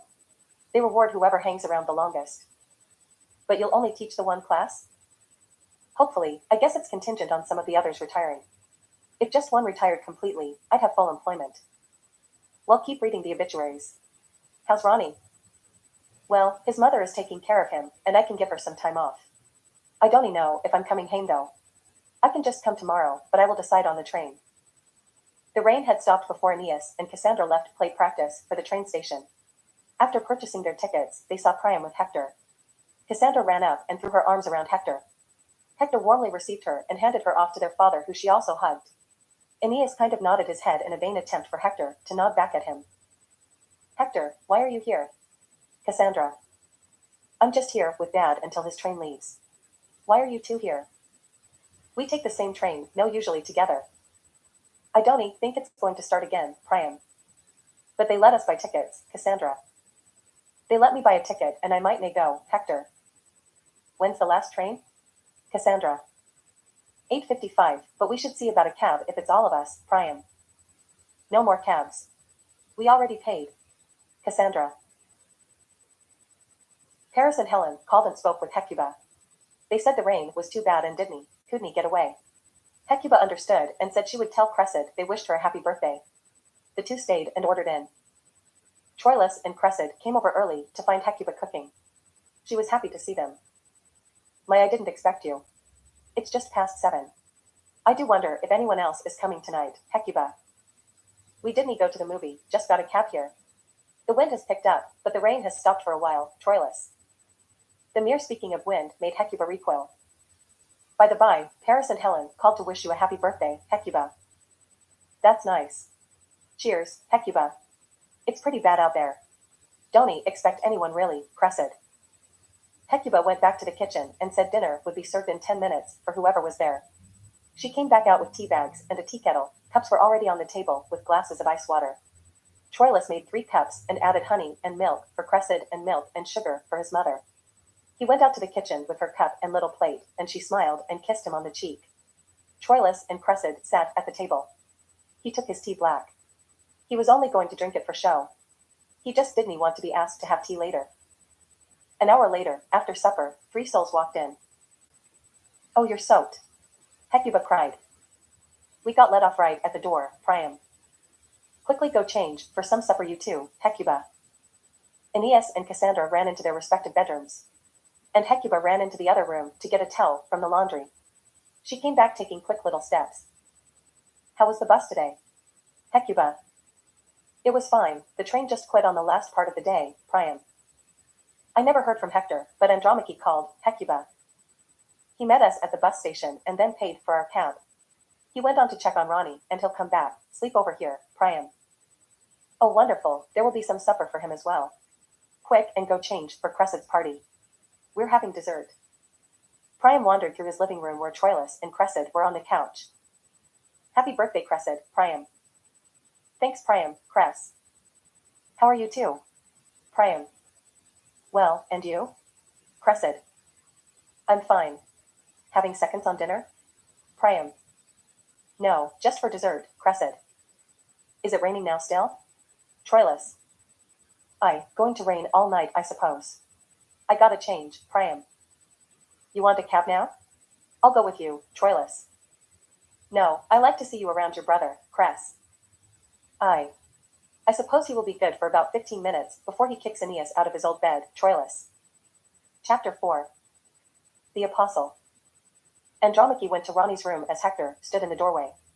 His attention was caught by the light of the fire flickering in the corner, and he went straight to the heart of the matter. There was one fat log pressing dune on the hot ashes. The bottom edges were smoldering. Hector, on all fours, took out his wallet and rummaged for old train tickets. He began to tear them into pieces, then grabbed the poker. He stuck the log like a pig and spun it, wrapping the meat in the fat. A heap of ash rose up into smoke and soaked the underside of Andromache's mantle. While that would have to be dealt with, Hector had to work while the fire was hot. Hector had his jacket off, but his shoes on. He started shifting the fire as well as he could. He split the bark off the side with his fingers and was able to peel off more with his fingernails. He took his ripped up train tickets and set them at the base of the log and topped them with pieces of bark he was splintering in his hands. He caught a mote on fire and dropped it onto the scraps of paper, which lit and took up with them the bark. Hector blew and blew, using his lungs as billows. By then the log was mostly going due to being rolled over. Hector just turned the log a bit more so it would catch more air, and soon it was engulfed. A general heat filled the room. "There's your dad, Ronnie, Andromache." "Hey Dad, Ronnie." Hector turned around out of breath. "Hey buddy. How are you feeling?" "I'm alright. I delivered groceries for 2 pence and a candy bar, Ronnie." "That's great, buddy. I did that around your age and only got the 2p. Mrs. Rainrag gave me the 2 pence. Is she still alive? I delivered groceries to her." The boy laughed. "I'm staying at Grandma's this weekend, Hector. And your mom will decide if we'll go to town Sunday, but you come over tomorrow anytime to be with Grandma and Granddad." "Okay." The two hugged and he told his son to head back to bed. "Dad?" "Hi, Ronnie? Is Mrs. Rainrag going to die soon?" Hector and Andromache looked at one another. "Why do you ask, Ronnie?" "Great-Grand Hannah was in a nightgown when she died." "That's all right, Ronnie, Hector. Mrs. Rainrag's been wearing that nightgown for 30 years. She'll wear it 30 more. "Oh, well, Ronnie." Ronnie, Andromache. When Great-Gran is in my dreams, is she still alive even though she's wearing the same nightgown?" Ronnie, alive in the paradise, Andromache. Now, it's time for bed. You know that these questions all find their way back to what? Love, Ronnie said, and Hector mouthed. Hector nodded in approval and Ronnie went off to bed. The two were left in the wings, waiting for departure. "Well, I wonder if there will be any of the cake left over, Hector." "I'm sure your mother left some supper for everyone, Andromache." "That's true." "Tell Cressid we'll be there Sunday if she's still there." I will. I think it's great you're back for the weekend. Your parents will like that." "Well, I'm here because you called." "Sorry. I want you to call, Michelle. You know, it's awful, but I was thinking today, if my mom lost me alive, would we meet?" Hector. We'll carry on. Our means are the ends." "No, it's just a long ways off. Actually, Ronnie asked about something that I'd like you to explain." "What's that?" "He saw a cross at the cemetery, but didn't say much about it, just that it was broken. I'd like you to explain it before he asks your mom or dad." "Why? I am going to say any dash dot. Just please. I don't care what you say. Just be respectful and say something. That nightgown stuff has me worried." "Well, okay. Anyways, thanks for getting Ronnie up. I will be staying inside, so if you're..." "Your mother already called and invited me to help her cook on fish and chips tomorrow. I guess Mr. Ptolemy told her about Ronnie." "Right. Ronnie seems okay though." He's good now." "All right. Good night then." "Good night." Hector walked out. All his magic had run out thousands of midnights ago, just as it had 1,001 midnights ago for Andromache. Together they worked a little magic, a few sparks even flew between the impasse, but before they both knew each other, they had given all they could to get everyone around them to believe in something beyond this world, something untenable. This was part of a mass neurosis labeled the Second Children's Crusade, where many children, including Hector, had a deep, zealous attitude for the faith, but were constantly repressed and had no direction to put their energy, so they just grew up and became jaded. And maybe no even magic can shake the hearts of the jaded, but the Black Madonna can shake them. Again, the rain ran out and the still black puddles over sloping black asphalt sidewalks and roads, upon the deep black paved streets with thick lines, reflecting the mild electricity, the bleak and blurry lights and bleak and blurry houses and stoops. Hector used to hang around on their wee step at the front door, imagining it to be the stone of Ebenezer. The rain miraculously cleared, the bespectacled night reigned like a mirror in front of a king. The air was still, thick and cool. Hector walked through the old town and across the flooded areas. Away from his son and Andromache, and back towards the old house. Oh, the night and the madness, the lunacy. Even on a moonless night, there's a certain amount of lunacy, just from the stars. And of course, there is another lunacy of the day moon. Hector always thought he might be crazy enough to just move back someday. He imagined himself a Richard the Lion-Hearted, since he sort of imagined he was on crusade and would rather die in the Holy Land Palestine than return home to Pixley, but alack the day. Good Hector, poor Hector, thought everyone liked him better, because he didn't bother them by hanging around no more. As he reached the old homestead, Hector saw the sliver of an eyelash of a smile of a moon, showing no teeth, and knew tomorrow night would be the new moon, for it was waning. Inside, only old Priam was still up in his chair. Hey, you're back. Cressid and Troy just left. They were waiting for you, Priam. That's too bad. I think I'll just stick around tomorrow and Sunday though, Hector. Aeneas later would come out to the living room with Cassandra to ask if anyone would act through the play. Hector took the opportunity and retired to his old bed. The next day was met with a lavish golden sun melting through the white curtains of the kitchen upon the white strip of linoleum in front of the white sink that led to the blindingly sea-green refrigerator. The tall, clear, glassy, carbonated gold bubbles from the sun drifted in the window and slowly made the awful crawl up the monolith, bursting asunder before anyone got to the kitchen. Hector was the first one out to greet the great sea-green monolith and pull on its lone brown arm. He set about making coffee just as Troilus came back through the kitchen door. How was last night? Hector. It was pretty great.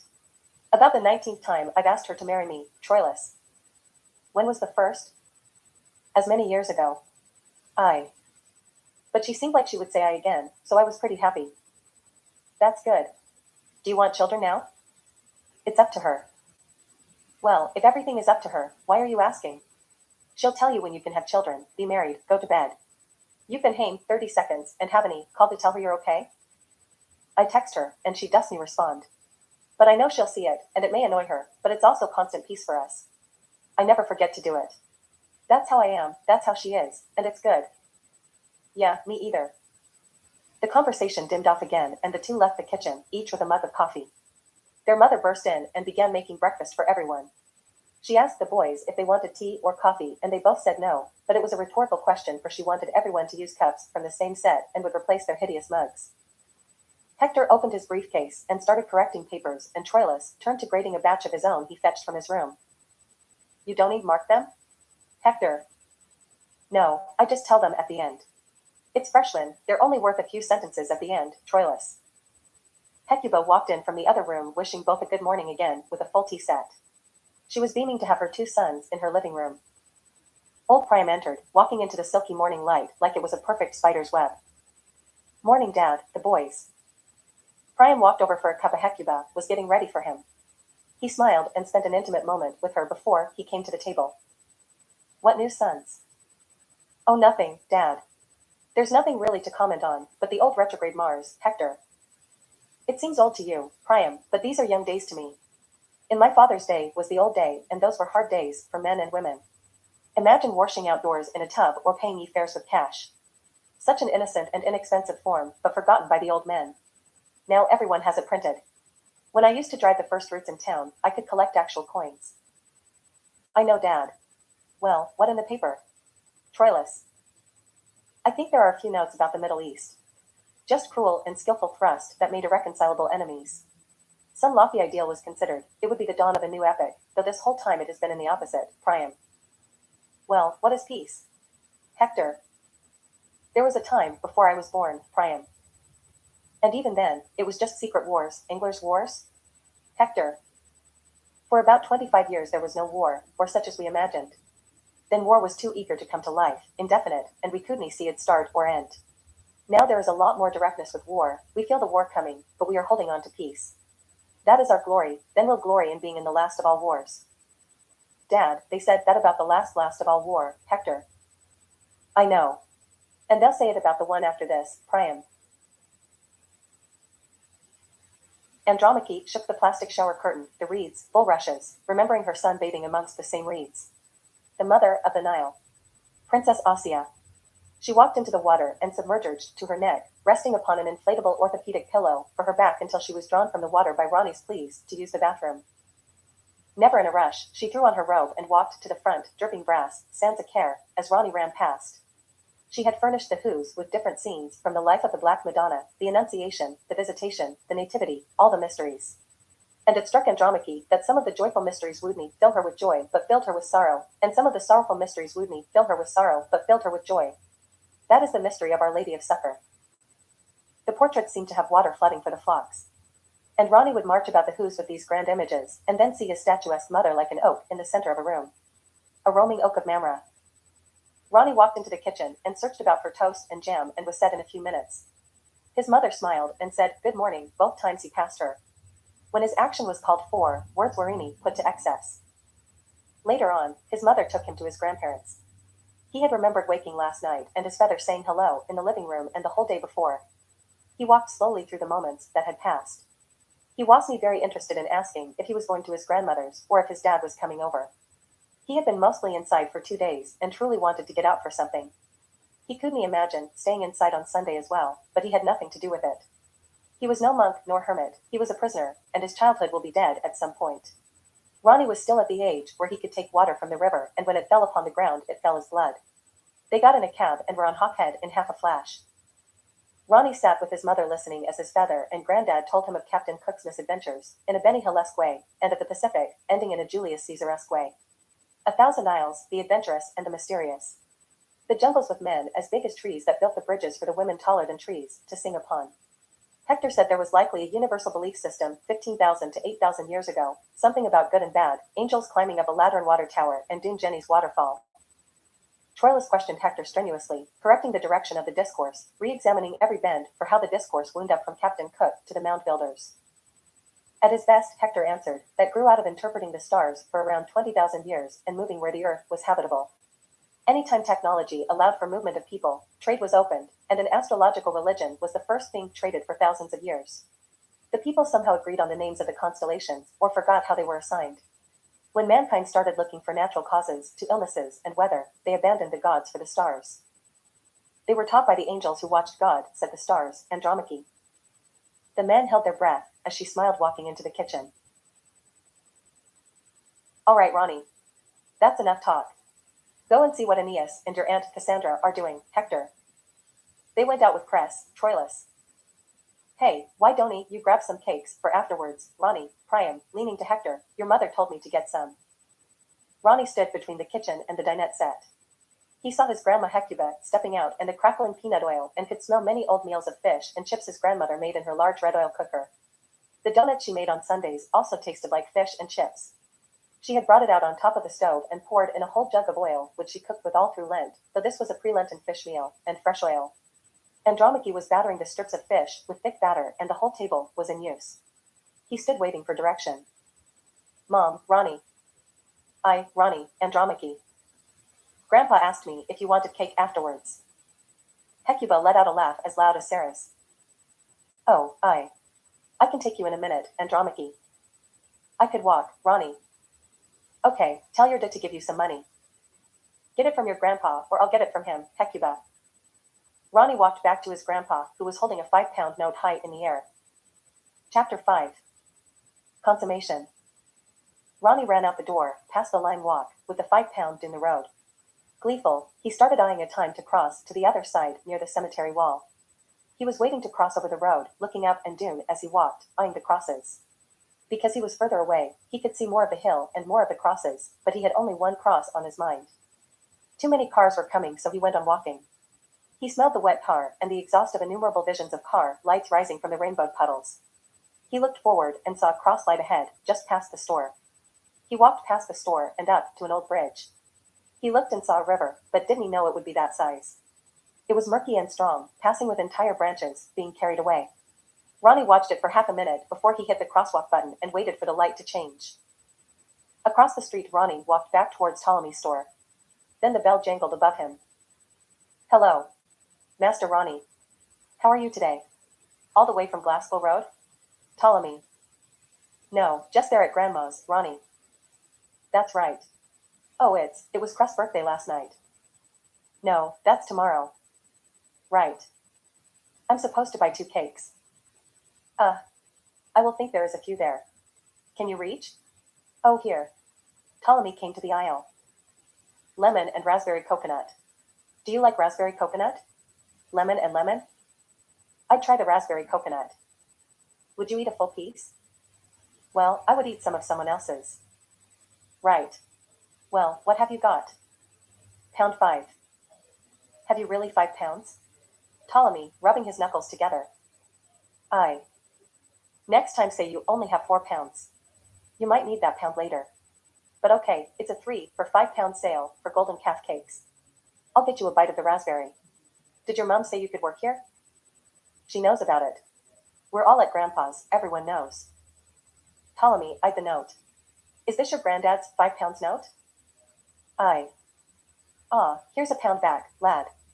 He always thinks he's been cheated if he doesn't get to cheat me. Hope all is well there. Is Cressid there? Aye, she was. Ronnie laughed, though with a rise, to defend his granddad. That's good. You know your granddad, and I worked here, just like your dad and Cressid's brother. Granddad worked here? Aye, lad, he was born and raised in that house he's in now. The webs are all the same, you follow each other's dull, glowing footsteps. Ronnie was happy, nay, only with the apparent salesmanship he had displayed, but that he now knew he was among a legacy of errand boys. He walked back triumphantly with the 3 cakes. He reached the black gated fence of the cemetery and saw the flooded rows at the bottom.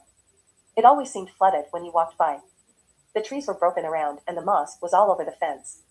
At the end it was a large stone wall. He could see a few trees growing out from the cemetery over the sidewalk. He saw what he enumerated to be 10,000 crosses. When he got to the black steel gated portions, he looked and saw there was a mess of mud where the broken cross usually was. As he got near, the mess got bigger, but it was just giant footprints. Ronnie paused to see a newly erected stone where the broken cross had been.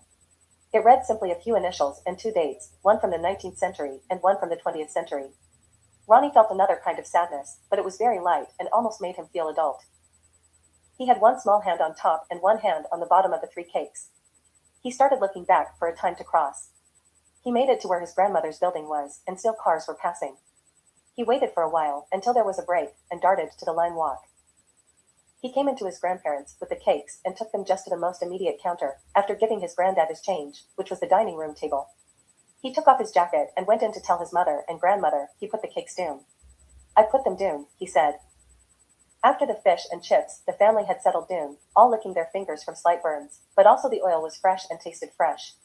And the most human thing is the taste of hot oil, salt, and vinegar on one's hands. Healing themselves, huddled around the TV set with tea and the cakes Ronnie bought.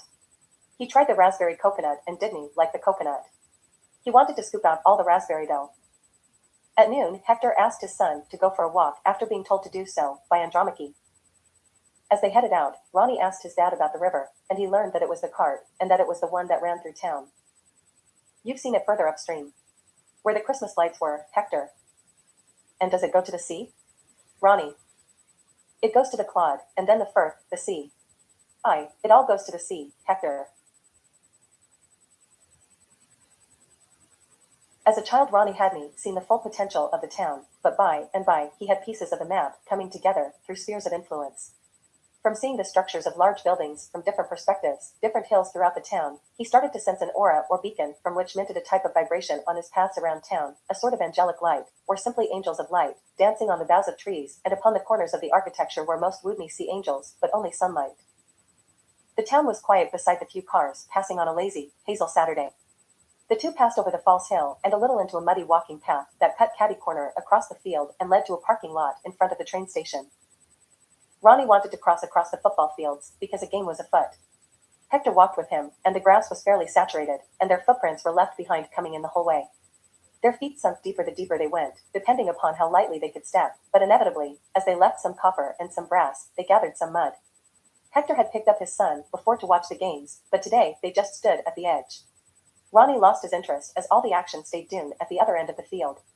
It was far too far to see the Prototelemachuses battling, and he wanted to escape the wet grounds before his socks soaked through. Leaving a path where they went, they walked off back toward the pavement, but came to a path that went downhill, and Ronnie slipped, and his shoes cut into the little hill. He kept his balance, but started looking at the mud on his shoes, and began wiping it on the grass. Hector told him to keep going and scrape it on the pavement. They got to the walk, and Hector demonstrated how to scrape the mud off his sole. Ronnie participated, but as he walked, he could still feel that underneath him was uneven. He lagged behind trying to scrape more and more. Buddy, just wait. We'll walk through a good puddle, Hector. A what? Ronnie. A mood puddle, Hector, coughing. A mud puddle. My shoes already feel wet and muddy, Ronnie. Oh yeah? Well, it will just be the bottom. It will melt the mud away. You know your mother could always walk around the mud. She could even walk around the rain and snow, Hector. The boy didn't answer. They passed up toward the next street, and then Hector took the right back downhill. Are we going home? Ronnie. Well, we were supposed to go to the bank. I had an appointment, Hector, checking his watch. At the bottom, water had collected by the side of the street onto the asphalt sidewalk, pooling into potholes and recesses, overflowing into tributaries that led to the sewer, and the sewer led to the river, and the river led to the sea, all contingent from a puddle. The magpies and rooks walked over the water in front of them with their talons. Reaching the puddle, Hector demonstrated once more how to keep one foot upon land and one upon sea, while hovering the foot over the water and gently brushing the water with the sole of the shoe. Ronnie observed, reciprocated. Afterwards they walked on, and watermarks of their steps trailed behind for a short ways upon the gray sidewalk, rimmed in brass like a Stella glass, spilling into all the puddles and dripping into the gutter, to the sewer, etc., etc. Uncle Troy was telling me about Mount Vesuvius. Oh yeah. When did it explode? 79 AD, 79 CE. When? The year 79, Common Era. What is Common Era? Well, it's still now. Until the next change. What did you say before? AD? AD means Astronomy Domini, Year of Our Lord, in Latin. What Lord? Jesus. You know Jesus, don't you, son? The man on the cross. There was no man on the cross I saw. Well, Jesus, was made of wood. It isn't here anymore. Is it in heaven? I think it is, What happened to him? What is the cross? Yeah, he died, well, he was executed on a cross, back in Roman times. Shortly after they came to Britain, this happened 2,000 years ago. So that's why it's 2059? From his death? I guess. No, the year is from when he was born. Or near it. So why are there all the letters? Because, well, some people. I don't know, Ronnie. And Mount Vesuvius? What about it? God did that to punish the Romans? What? No, God doesn't. God doesn't act that way. There were all kinds of people living there at the time. Romans, Jews, Jewish Christians. I don't understand history, Dad, everyone tells it differently. Well, the idea of history is what matters. People lie when they try to tell a story, but there still needs to be truth. We will be lost without truth. I wish I had picked up the cross in the cemetery. You can't pick up someone else's cross, Ronnie. It's gone now. Oh, sorry, Ronnie. Maybe it's in heaven then. Hector felt the sudden sting of idiocy for saying that, but Ronnie seemed quite pleased with the answer, smiling and skipping a little ahead of his on the way home. As the sting melted away, they ended up going past Grandma's house and on to the nature reserve.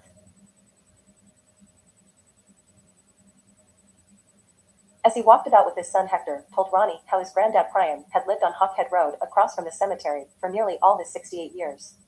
He had just had his birthday back in June, well, no jest, which he shared with John the Baptizer.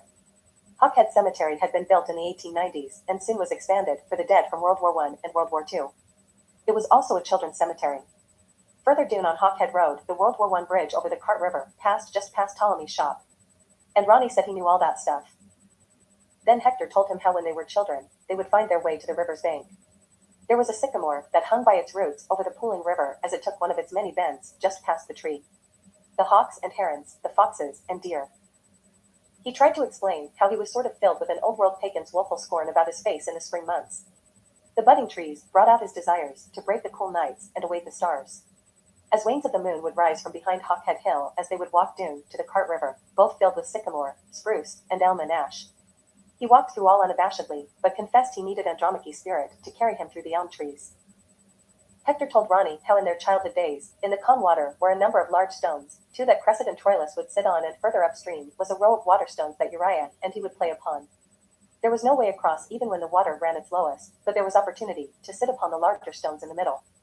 There the two young boys shared quite a number of back and forths about religion and philosophy, love, truth, and will. This was where Hector's faith was formed, and throughout all his changes, he could never be moved in his faith of his teenage years. Uriah spoke to Hector about Jesus from a Muslim perspective, about the sewer to Mary. Hector's imagination of Jesus had never allowed him to be flesh and blood, to truly have a mother, until he heard the gospel from his friend Uriah. In those days, Hector walked with Jesus whenever he wasn't walking with Uriah. He would either silently pray or having lengthy discussions. Though this behavior was welcomed as childish zeal and would fade, it grew and grew. For a year, it was as though Hector led Jesus by the hand and introduced him to everyone he met. Hector said how there were so many children dying at the time Uriah died. His illness he had been born with, and he could not have added or taken a day for the better. With so many deaths among their peers, this was thought to be a key factor in the Second Children's Crusade. Hector had made it his mission to canonize him a saint, at least within Paisley. This mission led him to become a pilgrim. He set out one day to walk to Glasgow with a sycamore staff he carved, but remembered he had a bus pass. He became a sort of performance artist evangelist for a number of months. He would simply read out one of the epistles of St. Paul or the Gospel of John. People would throw money at his feet, and he just left it where it was and rode the bus or train back home. After getting his stage courage, he fretted but decided he would leave the Bible behind and just preach. He would preach about his friend Uriah and how he was sure he was in heaven and a child saint like St. Dominic Salvio, St. Gabriel of Our Lady of Seven Sorrows, the Fatima children. Just as he had set to mind, Hector took the bus to Glasgow city centre and began to preach. Most people in the city were used to the lad and past hearing a sentence or two that he read, but this time they realized he was no reading from a book, he was preaching. A street preaching wee lad. Hector told Ronnie how he told the crowd the story of how his friend had opened his eye to Jesus shortly before the tragedy of his death. He said how he prayed for him and wished to see him in his dreams, but he was no allowed. He said he asked his mother why was no allowed to say goodbye, and his mother told him one day he would, and it wasn't until many years, but one day Uriah was there in a dream.